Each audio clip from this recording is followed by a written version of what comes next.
청국장 맛을 아는 데까지 몇 년이 걸릴 거라고 봐, 태어나서. 저는 한 달에 먹을 것 같은데 계속 먹이면. 그 고문 아닐까? 제가 먹기 시작한 건 중3이었어요. 중2, 중3? 근데 저 언니는 아직도 안 먹어요. 동생하고. 예를 든 거지. 뭐 하나 먹기 힘든 음식 하나를 제대로 맛을 알고 느끼는데 몇 년이 걸릴까? 15년. 15년? 저는 이거는 안 돼요. 15년. 선생님 그 정도 걸리시지 않았어요? 20년? 그리고 뭐 그런 것 같기도 하다. 뭐 예를 들면 어떤 술이든 술 맛을 아는 데까지 그것도 시간이 걸리니까. 아직도 모르겠어요. 아직도라는 표현이 좀 안 맞지 않을까? 그러면 20살에 시작했으니까. 그래? 응. 시작? 그치. 근데 뭐 마신 빈도나 와, 그렇긴 해요. 그치. 그렇게 따지면 네, 빈도가 상당히 낮죠. 맞습니다. 그다음에 또 먹는 방법이라고 할까? 그 첫 경험이 그래서 참 중요한데 그렇죠. 시작을 어떤 방식으로 하느냐. 또 여성을 볼 때 호감, 비호감을 판단하는 기준들이 여러 가지가 있는데 그 본능적이지. 본능적으로 탁 한눈에 캐치할 수 있는 것들이 뭐 외모다라고 표현을 하지만 그 외모 안에서 나타나는 게 전체적인 체격, 체형, 피부, 피부의 색톤 이런 것까지 다 보거든. 0.5초 안에 다 판단이 되게 본능이니까. 그걸 딱 봤을 때 몸매가 괜찮다라는 표현은 건강하다는 뜻이야. 지금 이렇게 남자들이 보는 그 여성들의 평가 기준들 있잖아. 외모를 평가하는 기준. 근데 이제 화장을 통해서 만들어진 그 미모 말고 몸매, 소위 말하는 그 볼륨감이라는 걸 본다라는 거는 몸의 건강 상태를 본다라고 이해하면 돼. 근데 본인들도 몰라. 왜 몸매를 보는지. 근데 그게 몸의 건강 상태를 보는 거고, 그 안에 피부 색깔, 피부의 정도 이런 것들을 그 지표들을 이렇게 쭉 보면 건강하지 못한 사람들은 그 기준을 충족할 수가 없거든. 사람으로 치다 보면 달리기로 달린다 그러면 어느 정도 달릴 수 있고, 무게를 든다면 어느 정도 무게를 들 수 있고, 어느 고도에서 어느 정도 비행을 할 수 있는 능력이 있는지 이런 것들을 알아야 된다는 거야. 그러기 위해서 엔진의 제원이나 연료 소모량, 그다음에 공기 저항, 무게 특성, 내가 운행하는 그 비행기, 즉 어떤 기종에 대한 그런 항공기에 관련된 집안 정보를 알고 있어야 되는 거지. 재원은 눈에 보이는 것들만 얘기를 하는 거고 다 포함하는 거야. 재원은 당연히 알아야 되고, 재원을 외운다고 그걸 내가 수행할 수 있는 건 아니잖아. 자동차로 따지면 내 차는 몇 킬로미터 속도까지 내가 감당해낼 수 있고, 내가 브레이크를 밟았을 때 어느 정도 스피드 감속이 나오고, 어떻게 코너링을 할 때는 몇 킬로미터까지는 코너링을 할 수 있다.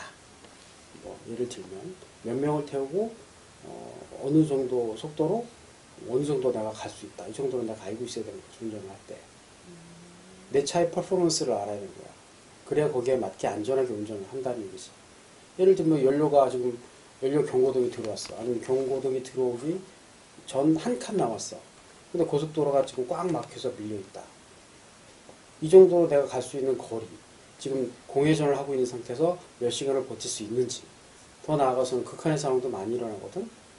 미국 같은 나라는 내가 겪어보질 않았겠지만 6시간을 사방에 아무것도 없이 도로만 있는 곳을 내가 달려야 해. 그런데 가다가 차가 고장났어. 그럼 난 죽는 거야. 지나가는 차라도 있어야 태워달라고 하지. 근데 이따 선 쳐도 거꾸로 내가 막 가고 있는데 한 남자가 사고 이러고 있는데 태워주겠어? 누군지 알고. 그거 태워주는 게 정말 어려운 일이라는 거야. 그러니까 잘못하면 진짜 죽을 수 있어, 길에서. 그래서 생각 잘 해봐야 되는 거야. 뭐 영화에도 그런 장면 많이 나와. 뭐 차를 타고 막 가다가 사망해서 차가 퍼져. 그래서 뭐 걸어서 뭐 모텔까지 걸어가는 뭐 이런 장면 나오는데 그건 영화야. 불량해. 보통 듣는 건 그렇다니까. 그래서 이제 지금은 그나마 이제 셀폰이 있어서 좀 낫긴 한데 미국에는 셀폰이 안 되는 데도 많아. 그렇겠지. 이 최근에 개봉 아니지 이제 이달에 개봉하는 영화 중에 그 Fall이라는 영화가 있어. 올라갔는데 굉장히 낡은 안테나지 이게. 올라갔다가 그 사다리가 다 떨어져 나가. 그래서 내려오지도 못하고 거기 매달려 있는 상황이 된 거야. 그러고 계속 버티는 한 손으로? 바꾸지 않아서 이렇게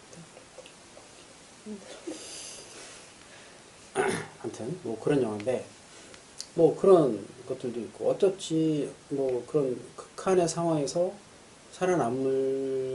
남기 위해서 내가 알아야 하는 것들도 많은 건데 그 중에 이제 이런 자동차 내가 운전을 한다 그러면 내 차의 성능도 알아야 되는 거고 우리나라에서도 충분히 있을 수 있는 일이 뭐냐면 아까 내가 예를 들었던 고속도로를 달리고 있는데 뭐 무슨 원인이든 차가 서버렸어. 다 막혀 있는 거야. 날씨는 추워. 우리나라에도 그런 일이 있었어.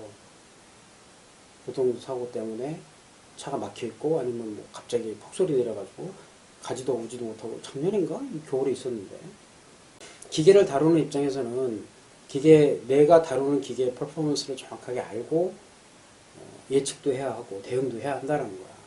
비행기라고 하면 더 말할 것도 없겠지. 그렇지? 그래서 더 조금 고난도의 어떤 기계적 이해 능력을 요구한다라는 거. 자동차 운전하지. 자동차에 있는 트립 컴퓨터라는 거 알아? 네. 쓸 줄 알아? 아니요. 이런 걸 하면 안 된다는 거죠. 트리 컴퓨터. 왜? 모르잖아요. 전 안다고요. 똑같지 임마 뭐 알긴 아는데 쓰는 줄 모르는 거죠. 그러니까 가만히 어떡해. 계기판에 떠 있는 숫자만 읽는 건 누군 못해. 예를 들면 또 하나 예를 들어보자. 그 자동차에 있는 속도계랑 내비게이션에 있는 GPS에 나오는 속도계가 달라. 뭐가 맞아? 도로에서 그 과속 단속하는 카메라가 예를 들어 50km 써 있다 그러면 50km 예를 들어 내가 55km 계기판에 있면 55km로 주행하고 있다. 그럼 찍힐까 안 찍힐까? 안 지켜요. 찍혀 안 찍혀? 이거 안 찍힌대. 얘 말은 믿을 줄 못 되지. 제가 운동을 안 해봐서 모르겠어요. 안 지켜, 안 지켜. 60까지 달려도 안 지켜. 아, 왜 안 찍혀? 네? 왜 안 찍혀? 왜 55로 주행, 실제 속도가 내비게이션 속도로 그럼 55로 주행했으면 찍혀?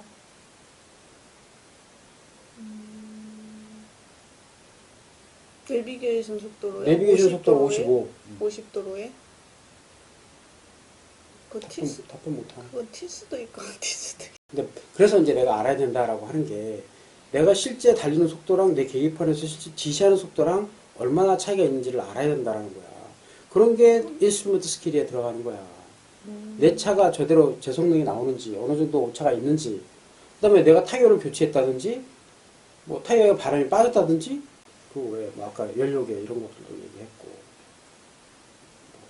이제 내가 기계를 다루는 입장에서 내가 다루는 기계가 실제로 여기에 계기에 지시하는 이 내용이 어떤 건지 정확하게 표현을 이해할 수 있어야 된다는 거죠.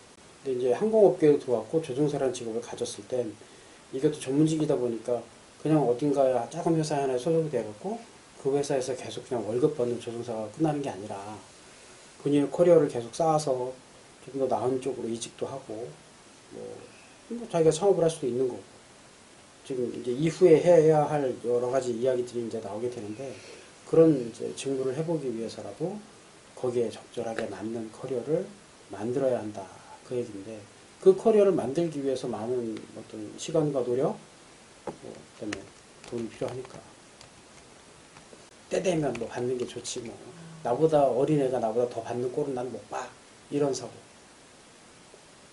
이게 발전을 막아.